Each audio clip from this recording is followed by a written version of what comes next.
Good evening once again, dear students. This is the last chapter in our continuous test preparation series, Geography second chapter, Globe latitudes and longitudes. Globe अक्षांश और देशांतर, ये geography का हमारा दूसरा chapter है। और अपने टेस्ट के लिए प्रिपेयर करते हुए सिविक्स के दोनों चैप्टर हमने रिवाइज़ कर लिए हैं, हिस्ट्री के भी दोनों चैप्टर रिवाइज़ कर लिए हैं और ज्योग्राफी का भी अपना पहला चैप्टर अभी अभी हमने रिवाइज़ किया है। In this series this is the last one. आइए शुरू करते हैं। This is the first question, what is a globe? Globe क्या है? A toy, earth, planet, true model of earth. इनमें से क्या है ग्लोब? ग्लोब हम देख सकते हैं इन चारों ऑप्शन में जो राइट ऑप्शन है, जो सही उत्तर है वो है ट्रू मॉडल ऑफ अर्थ। पृथ्वी का ये सही प्रतिदर्श है, बिल्कुल सही नकल है पृथ्वी की। किस लिए? क्योंकि जब हम अपनी पृथ्वी को मैप के ऊपर दिखाते हैं तो मैप पर दिखाते समय हम मैप को पेपर पर दिखाते हैं और मैप में केवल लंबाई और चौड़ाई यानी केवल लेंथ और विड्थ ही दिखाई देती है, यानी यहाँ पर केवल दो डायमेंशन हमें दिखाई देती हैं जब हम मैप पर फिगर को बनाते हैं।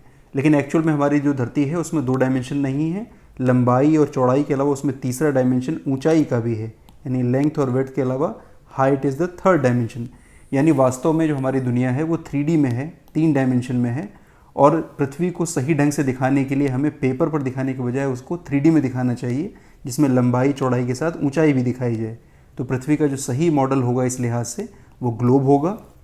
So this is not a toy, this is not the actual earth, this is only a model, but true model of our earth. This is the right option. Second question, what divides the earth into the northern and the southern hemisphere? पृथ्वी को उत्तरी और दक्षिणी गोलार्धों में क्या बांटता है? हम अपनी latitudes की जो लाइन है, अक्षांश की जो रेखाएं हैं, जरा उनके मैप को देखें तो ये बात ज़्यादा बेहतर स्पष्ट तौर पर हमें समझ में आएगी। क्योंकि यहाँ जो 4 ऑप्शन हैं, ट्रॉपिक ऑफ कैप्रिकॉर्न यानी मकर रेखा, ट्रॉपिक ऑफ कैंसर कर्क रेखा, इक्वेटर यानी लाइन ऑफ इक्वेटर को हिंदी में विषुवत रेखा कहा जाता है, और आर्कटिक सर्किल यानी आर्कटिक वृत्त। इन चारों में क्या है जो पृथ्वी को बीचों बीच से बराबर में बांटता है और पृथ्वी नॉर्थ और साउथ दो हिस्से में बढ़ जाती है। जब हम इन लाइन्स की बात करते हैं जो कि लाइन ऑफ लैटिट्यूड्स कही जाती हैं, पैरेलल ऑफ लैटिट्यूड्स कही जाती हैं, इन लाइन्स में जब हम बीचों बीच वाली लाइन को देखते हैं, ये वो लाइन है और इस लाइन के साथ जो वैल्यू लिखी है वो है 0 डिग्री और इसको नाम दिया गया है इक्वेटर। हिंदी में हम इसे कहते हैं विषुवत रेखा, और हिंदी में क्योंकि ये बीचों बीच से पृथ्वी को बांटती है तो हम इसे हिंदी में भूमध्य रेखा भी कहते हैं। भूमध्य रेखा की वजह से इसके ऊपर का जो हिस्सा है वो नदर्न हेमिस्फीयर और नीचे का जो है वो सदर्न हेमिस्फीयर में यानी उत्तरी और दक्षिणी गोलार्ध में बढ़ जाता है। जबकि ट्रॉपिक ऑफ कैंसर और Tropic of Capricorn, Antarctic Circle और आर्कटिक सर्किल वो यहाँ से काफ़ी दूर हैं। पृथ्वी को बीचों बीच से नॉर्थ एंड साउथ में बांटने वाली जो लाइन है that is line of equator. This is the question, equator is the right answer. Third question, which one of the following parallels of latitude is also known as Tropic of Cancer? कौन सी अक्षांश रेखा जिसको कर्क रेखा भी कहा जाता है? अभी अभी हमने अक्षांश रेखाओं की बात की। हम मैप पर वापस चलें अपने इस डायग्राम में। हमने देखा कि नॉर्थ में जो 23.5 की जो लाइन है, क्योंकि हमारी पृथ्वी का जो अपने अक्ष पर झुका है वो 23.5 का है एंड सेकेंड पार्ट से वो 66.5 का हो जाता है। ऊपर की तरफ यानी नॉर्थ साइड में जो ये लाइन बनती है 23.5 पर, यहाँ 6-26 लिखा है, that is exactly 23 degree and 30 minute north. ये जो लाइन है इसको आप ट्रॉपिक ऑफ कैंसर या हिंदी में हम कर्क रेखा कहते हैं। और इसी तरह की लाइन जो दक्षिण में बनती है 23.5 की, उस लाइन को, साउथ वाली इस लाइन को हम कहते हैं ट्रॉपिक ऑफ कैप्रिकॉर्न या हिंदी में कहते हैं मकर रेखा। हम वापस क्वेश्चन में चलते हैं। कर्क रेखा का जो अक्षांश मान है वो कितना है? हमने पढ़ा कि वो नॉर्थ में है, 23 degree and 30 minute, 23 degree and 30 minute north या उत्तर। ये हमारा सही आंसर है। Fourth question, in between which parallels of latitude is the torrid zone situated? किन अक्षांश रेखाओं के बीच में उष्णकटिबंध स्थित है? बच्चों, हम अक्षांश रेखाओं की जब बात करते हैं, हम जब भी अक्षांश रेखाएं बनाते हैं तो उनको बनाने का जो आधार होता है, क्योंकि हमारी पृथ्वी पर जो अक्षांश रेखाएं होती हैं 0 डिग्री की या फिर 23.5 नॉर्थ में, साउथ में फिर 66 ऐसे ही, और 90 डिग्री साउथ और 90 डिग्री नॉर्थ, ये लाइंस वास्तव में बनती हैं सन की जो सनरेज हमारी धरती पर पड़ती हैं। 0 डिग्री होती है एग्जैक्टली जहाँ पर हमारी सनरेज बिल्कुल सीधी पड़ती हैं, और इसके साथ साथ पोलर एरियाज़ में ये बिल्कुल तिरछी हो जाती हैं। यहाँ पर सूर्य की रोशनी या प्रकाश या ऊर्जा कम मात्रा में मिलती है। यानी लाइन ऑफ लैटिट्यूड्स के, पैरेलल ऑफ लैटिट्यूड के डिसाइड करने में जो सनरेज है उनका जो एंगल है, उनका जो कोण है वो बड़ा मायने करता है। और इस आधार पर जबकि सूर्य की किरणें, सूर्य की ऊर्जा कम या ज़्यादा मात्रा में अलग अलग इलाकों में मिलती है, तो जिस क्षेत्र में ये ज़्यादा मिलेगी वहाँ पर गर्मियाँ ज़्यादा होंगी, और जिन इलाकों में ये कम मात्रा में मिलेगी यानी पोलर एरियाज़ में, वहाँ पर हमें गर्मियाँ कम मिलेंगी यानी ठंडक ज़्यादा होगी।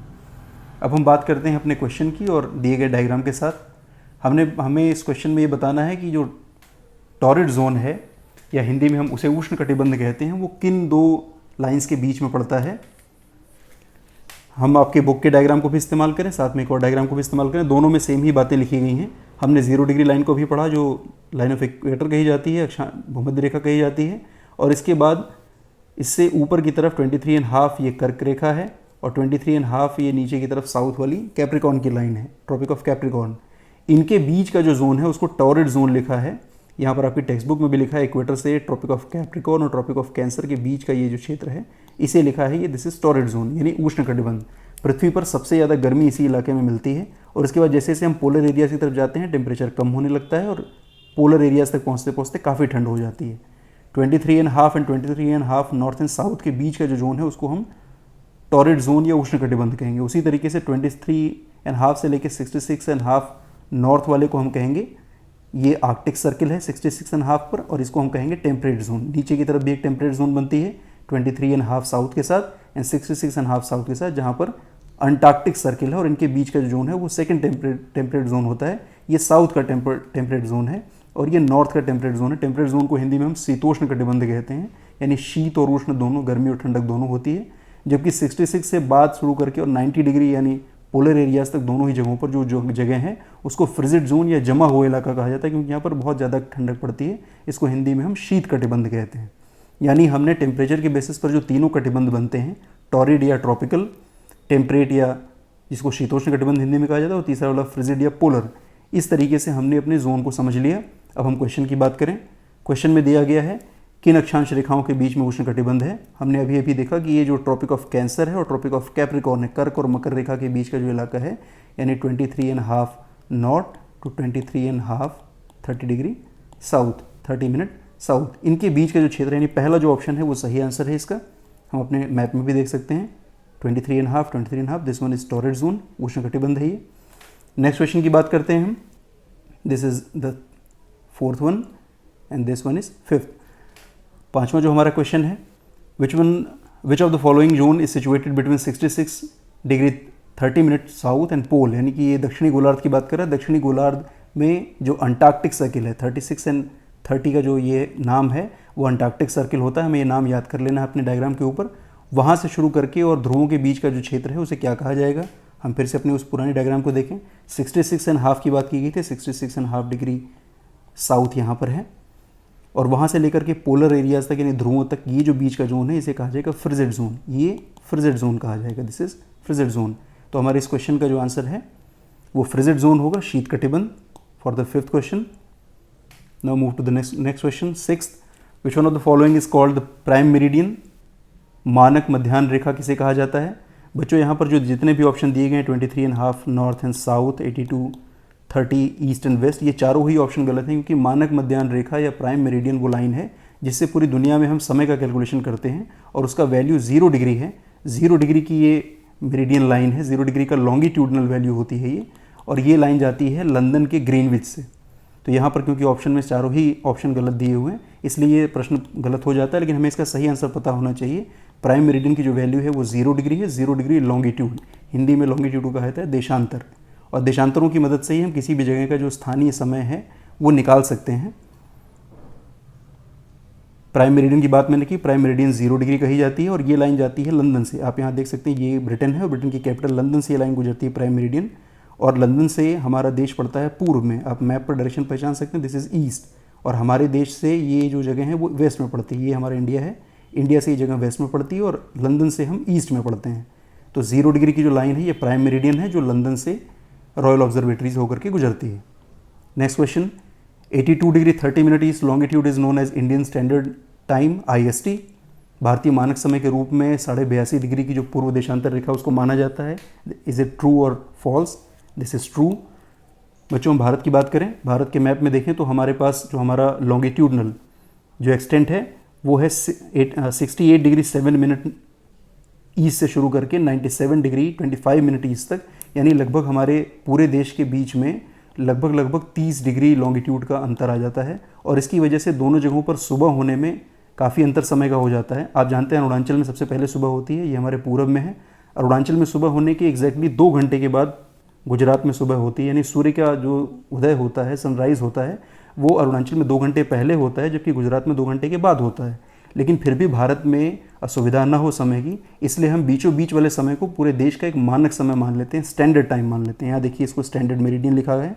भारत के लगभग बीचों बीच से जाने वाली जो डॉटेड लाइन है, जिसकी value 82 degree and 30 minute east है, क्योंकि हम लंदन के ईस्ट में हैं, ये जो वैल्यू है इस लाइन को हमने स्टैंडर्ड मेरिडियन मान लिया और इसी के समय पर हम अपने पूरे देश का समय लागू करते हैं। यानी स्टैंडर्ड मेरिडियन का जो टाइम है वो गुजरात में भी माना जाता है और अरुणाचल में भी माना जाता है, जबकि वास्तव में इन दोनों में 2 घंटे के समय का अंतर होता है। तो यहाँ पर हमारे इस क्वेश्चन में this is the true 82 degree and 30 minute longitude is known as IST, Indian Standard Time. 8th question, the time of India is ahead that of England by which of these. हमारे देश का जो समय है वो England से आगे है, क्योंकि हमारा देश इंग्लैंड के पूर्व में पड़ता है और सनराइज़ करता है ईस्ट में यानी पूर्व में, तो हमारे देश का समय इंग्लैंड से आगे चलता है। अब वो कितना आगे है इसकी कैलकुलेशन समझते हैं, बहुत ईजी है ये बच्चों। टाइम की कैलकुलेशन हम देशांतर रेखाओं से यानी लॉन्गिट्यूड्स के जरिए करते हैं और हमारी जो पृथ्वी है वो फ्रॉम वेस्ट टू ईस्ट यानी पश्चिम से पूर्व की तरफ गति करती है। और ऐसी गति करने के दौरान जो सन है, उस सन के सामने हमारी धरती पड़ती है। जो हिस्सा सामने आता है वहाँ पर दिन और जो पीछे चला जाता है वहाँ पर रात हो जाती है। और पूर्व का हिस्सा क्योंकि बार बार सामने की तरफ आता है घूम करके, यहाँ पर ईस्ट है, ये पूर्व की तरफ से घूमते हुए सबसे पहली बार आता है, इसीलिए सन ईस्ट में राइज करता है हमेशा। हमारी पृथ्वी के रोटेशन की वजह से ऐसा होता है। अब हम बात करते हैं समयों की। ये जो रोटेशन हमारा है एक्सिस के ऊपर, इस एक्सिस पर रोटेशन के दौरान हमारी पृथ्वी का जो 1 डिग्री का लॉन्गिट्यूड है, हम देख सकते हैं यहाँ लॉन्गिट्यूड्स बनी है, ये 0 डिग्री की लाइन है, यहाँ पर 30 डिग्री है, फिर 60 डिग्री है। इनके बीच में यानी 0 to 30 के बीच में 1 2 3 4 5 ऐसे 30 सारी लाइनें होंगी, यानी 0 के बाद 1 2 3 4 ऐसे करके 29 के बाद फिर ये 30 लाइन होगी। यानी सभी जगहों के बीच में 1 डिग्री का जो लॉन्गिट्यूड है वो अंतर होगा। और सन के सामने से जो 1 डिग्री का लॉन्गिट्यूड है उसको गुजरने में समय लगता है लगभग 4 मिनट का। ये जो 4 मिनट का समय है, इसके आधार पर ही हम दिए हुए क्वेश्चन को सॉल्व करेंगे।